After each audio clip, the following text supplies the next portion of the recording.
All right, ladies and gents, we have a very special guest here on Go Long with Dunn and Monis at golongtd.com. ZB, Zach Berman, the best Philadelphia Eagles beat writer in the country. I'm not just blowing smoke.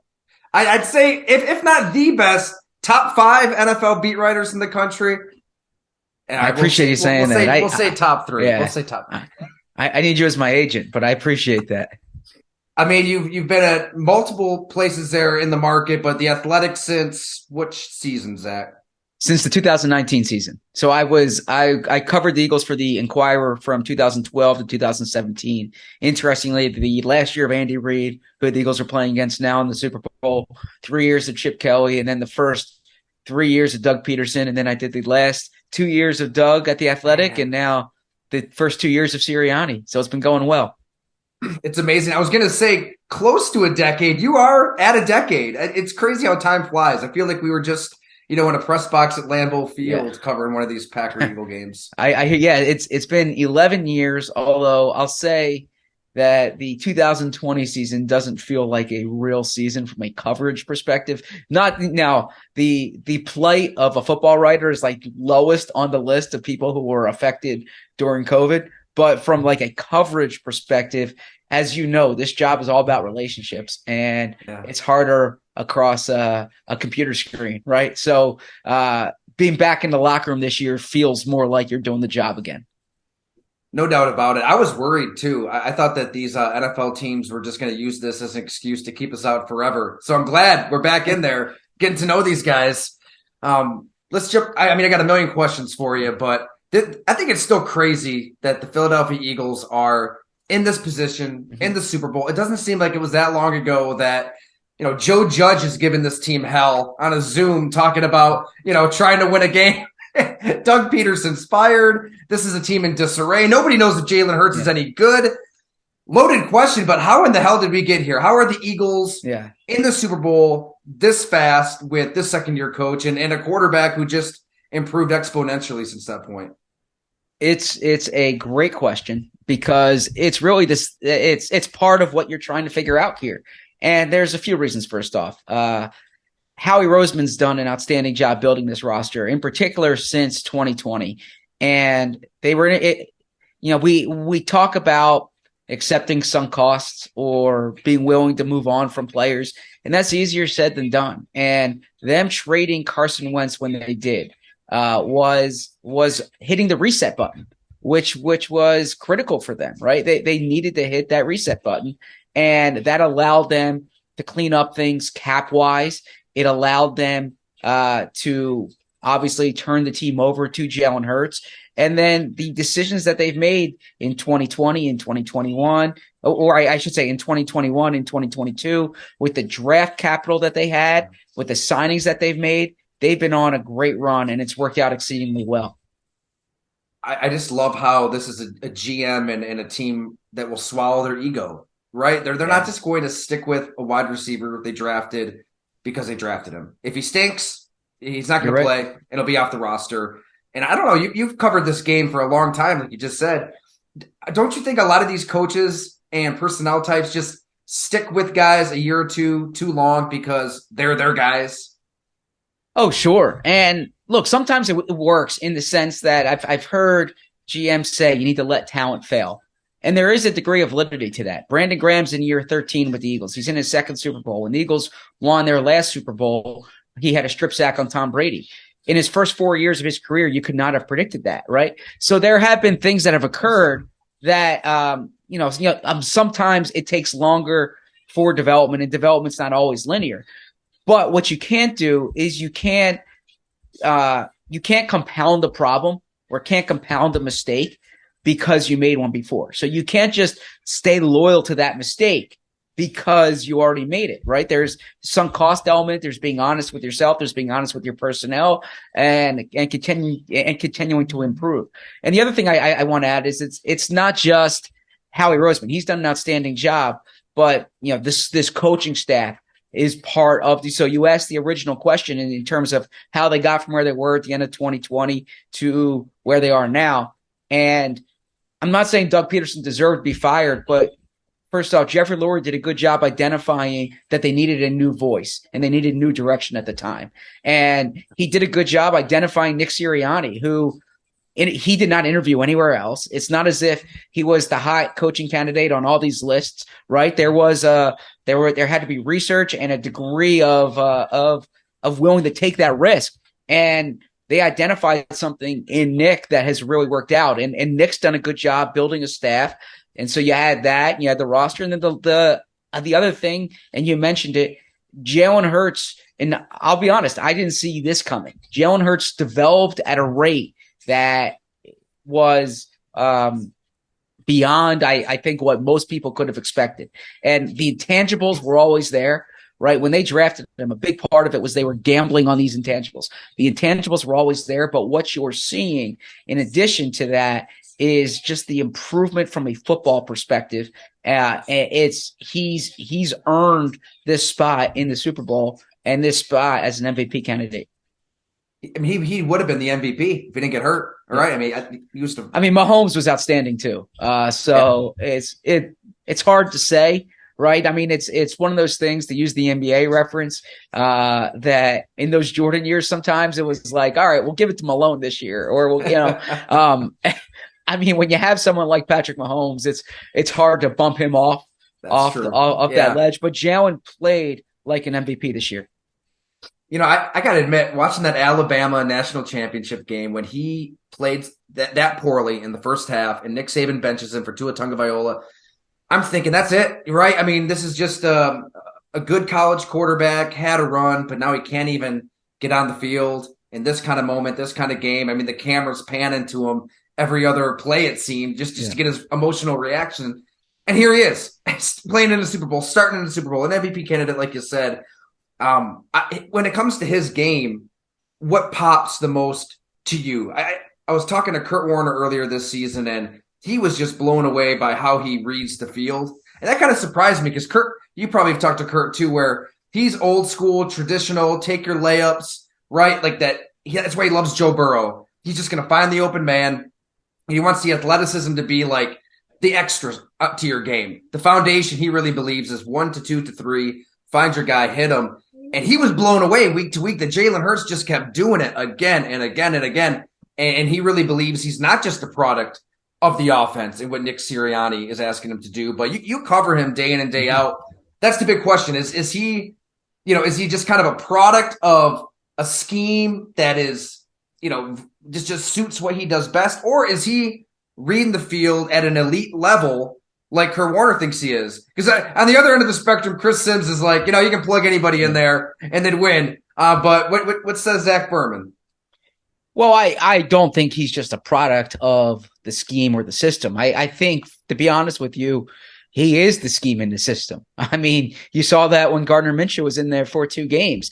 They did not run the ball nearly as effectively. The offense did not go nearly as effectively. That said, he is benefiting from having A.J. Brown and Devontae Smith and Dallas Goedert and perhaps the best offensive line in the league. I'm not going to hold that against him. That's part of what's made him really good this year. But I think what Kurt Warner said has a lot of validity. I mean, Jalen calls himself a triple threat quarterback. And what he means by that is it's not just running the ball, it's not just passing the ball, but it's also using his mind. And so much attention goes to him being a dual threat quarterback. But I was speaking to Brian Johnson, the quarterback's coach, about this. The information that Jalen comes back on the sideline with is like spot on. What he's seeing is exactly what he's supposed to see. And that, according to Johnson, is really the indicator that a quarterback's seeing things correctly on the field. So that's number one. And then number two is he works at it, right? Like it's, I think sometimes, and I don't mean to get deep here from a media perspective, but it's almost as if like you're forced to decide on day one of a player's career. You're with him or you're against him, or like you think he's going to be great or he's not. Jalen Hurts is a better player now than he was after that Tampa Bay playoff game last year. He was better in that Tampa Bay playoff game than when he arrived in Philadelphia. He was better at Oklahoma than he was at Alabama. So when he got benched in the national championship game, he struggled completing a pass, right? That's why Nick Saban benched him.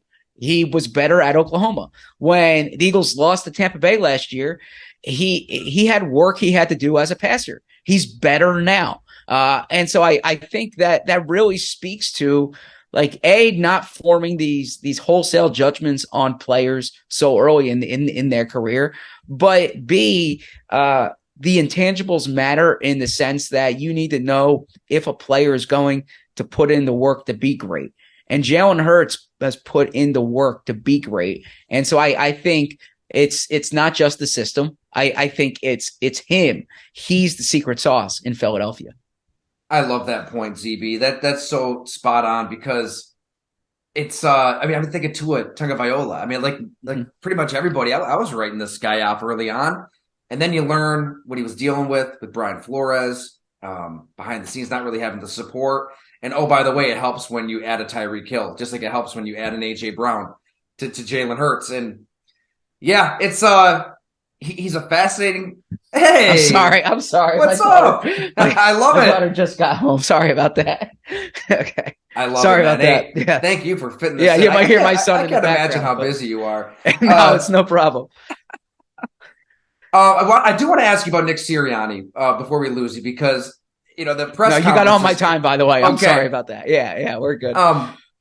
So the when he's hired as the Eagles coach and he has that press conference, everybody's mocking him, everybody's making fun of him. I don't know. Like, I think we are wired the same way. I don't really like press conferences. I feel like it's all performance art and, everybody's kind of playing a role in this production and you don't really get to know people on a personal level. And in rare cases, maybe somebody's themselves at a podium, but for the most part, you're projecting an image and you're projecting a message to the fans, to your players, to coaches, what have you. When he was hired and he had that press conference that everybody criticized to Kingdom Come, what was your interpretation of it, and why was it so panned? From what I remember, it was like a word salad. He was just kind of talking in circles. He was nervous, but I didn't think it was that big of a deal. Well, I tend to focus more on the content than the delivery to begin with, right? So I'm less enthused or like swayed by the delivery of someone and more what are they saying? And look, that was a tough setting for Nick. He did not help himself. I'll tell you that. But like it was over Zoom, right? So you're in this big auditorium, but there's no one there. You don't know these people. Like that's weird. Nobody remembers that part of it. Yeah. Yeah. You don't know these reporters yet, right? You hear how tough of a market Philadelphia is. And it's not like he's one of these guys who was a coordinator for 15 years and was kind of prepped for this role and had been in this type of spotlight. This was a bigger spotlight than he was used to. And from a content perspective, the Eagles had Carson Wentz on the roster. That was the biggest question and rightfully so when he got hired. And it wasn't his decision.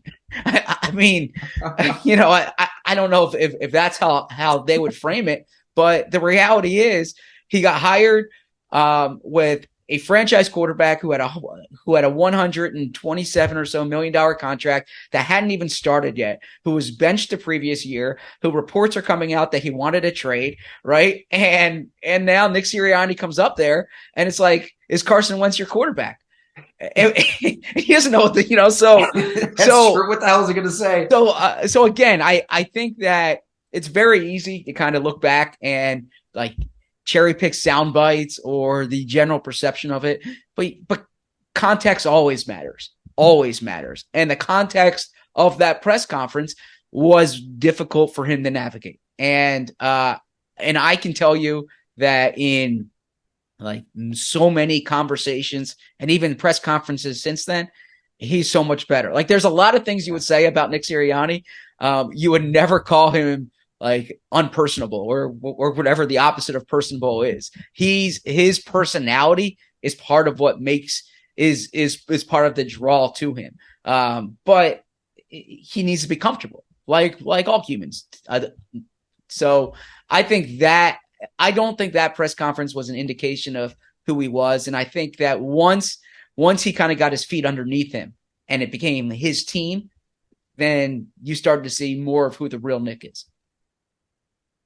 That's so I couldn't agree more. Like instead of caring about maybe it's because I ramble and stutter and talk in about a mile a minute myself, but instead of worried about how things are said, let's think about the content Yeah. and judge people based on their action because as that's happening, they're making that decision to trade Carson Wentz. They get something for this quarterback that they don't want, right?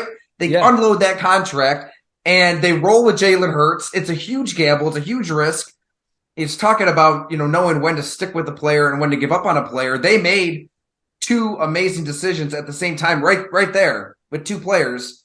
And who cares how he's delivering that message when Joe Judge, I remember his introductory press conference and I loved it. I'm like, I would have run through a wall for this guy.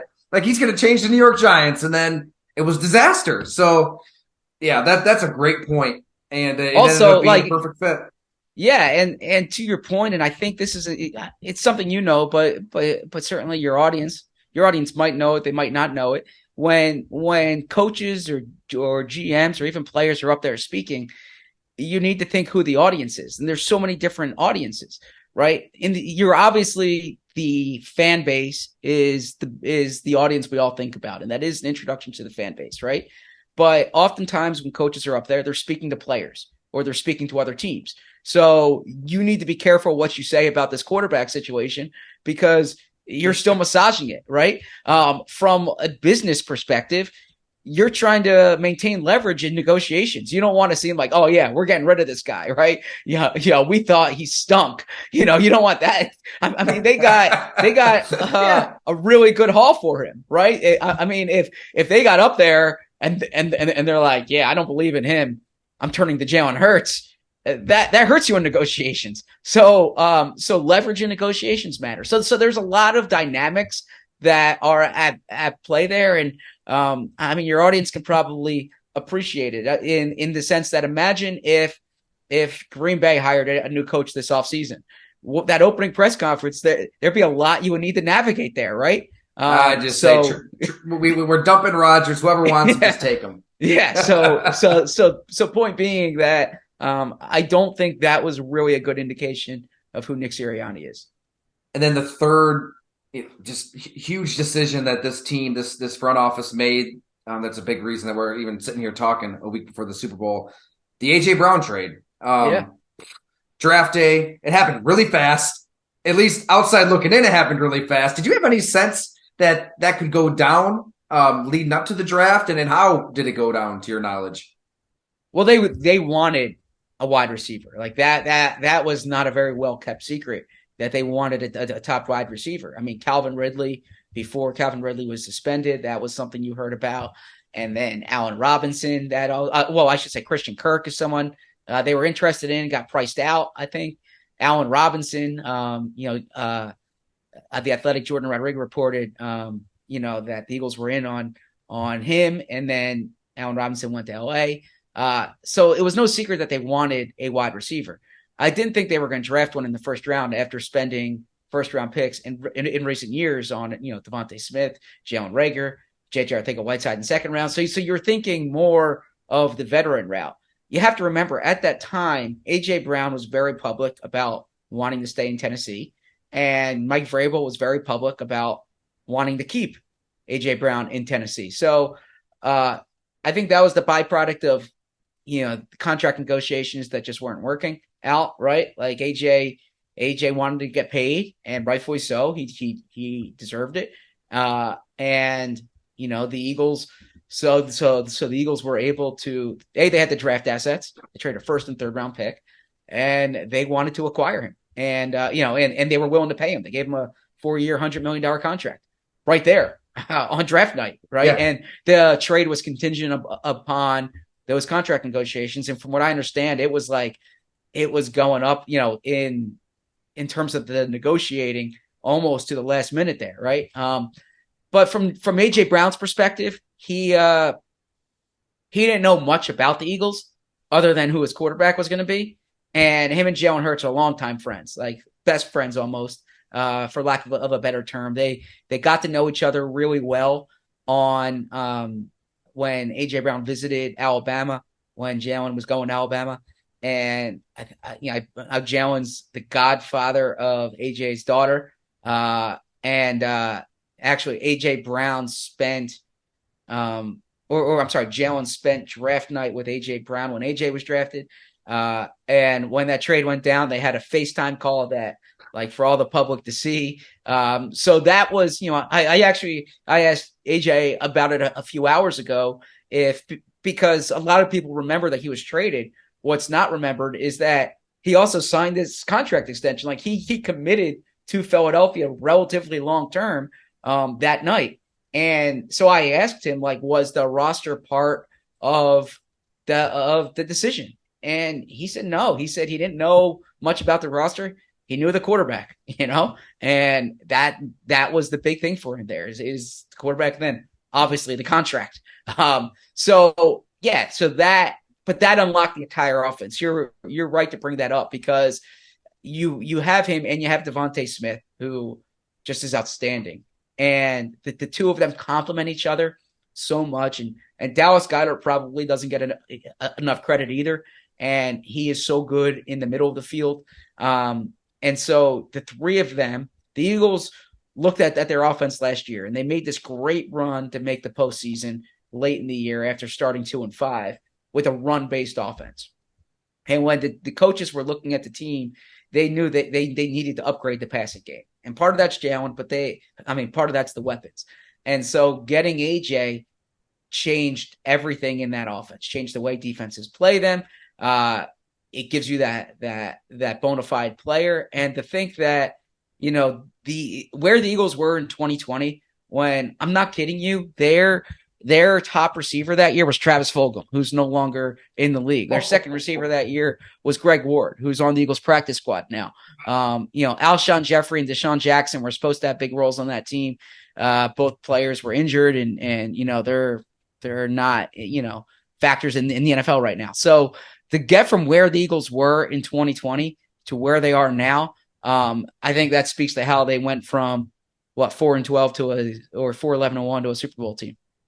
What a breakdown. That's fascinating. I totally forgot how bad that receiving core was just a couple years ago. And it took a leap of faith from Howie Roseman, Nick Sirianni, A.J. Brown, and a dance partner in Tennessee. I remember when the trade happened, I'm like, that makes sense for Tennessee, because, yeah, you could have made that work with A.J. Brown, but then you'd have to restructure Tannehill's deal in a way that keeps him around maybe a little longer than you'd want. And Taylor Lewan and some of these older players you're pushing money down the road, and they're trying to compete in the present while not, destroy the future. But then you let a really good player like A.J. Brown out the building, and your GM is fired anyways. So, well, yeah, I think just hang on to your good players. But I think the team building lesson for your audience, because I know you have audience here that's not just kind of Eagles centric, is it's not a coincidence in my opinion. The Eagles went to the Super Bowl in 2017 with their starting quarterback on a rookie contract.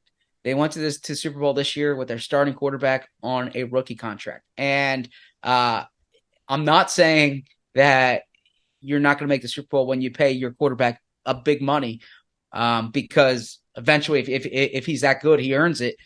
But what I am saying is that if you're a general manager and you have a good quarterback on a rookie deal, you better be aggressive. Like, what are you waiting for? That is such an opportunity for you. Yeah.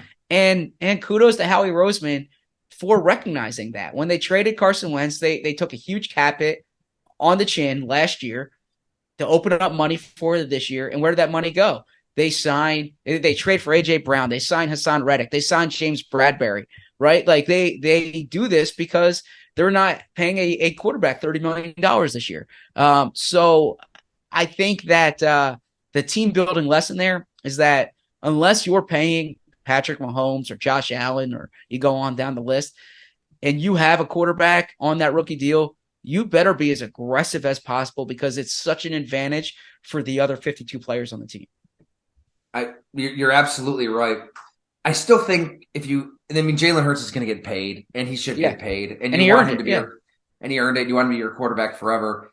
I just wonder if there's going to be a team out there bold enough to try to just recycle rookie quarterbacks every 3-4 years. And I don't know. That takes a lot of moving parts. We saw it with San Francisco, where they've got this dream team of positionless players around Mr. Irrelevant, of eventually that I don't think you're going to win it. You still need a star at that position to win a Super Bowl. But I wonder if there's a GM bold enough out there that's going to try to make that his thing regularly. We'll see. If you go that route, you really need to be good at picking quarterbacks because the demand for it far outpaces the supply of it. Yeah. There's not, and that's why.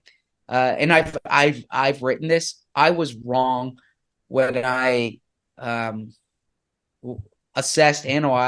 the Jalen Hurts pick, and I do think the Eagles didn't totally take into account the residual effects of it, how it affected Carson Wentz, who was their franchise quarterback, the way it kind of disrupted that team. But where I was wrong on it was that if you have a quarterback that you believe in the player, you believe in the person, take him.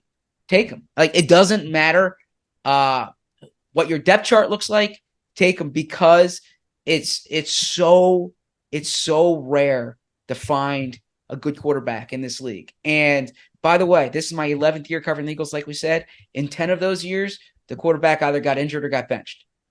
So chances are you got to turn to the backup, right? The Eagles won a Super Bowl with Nick Foles this year Gardner Minshew started 2 games. They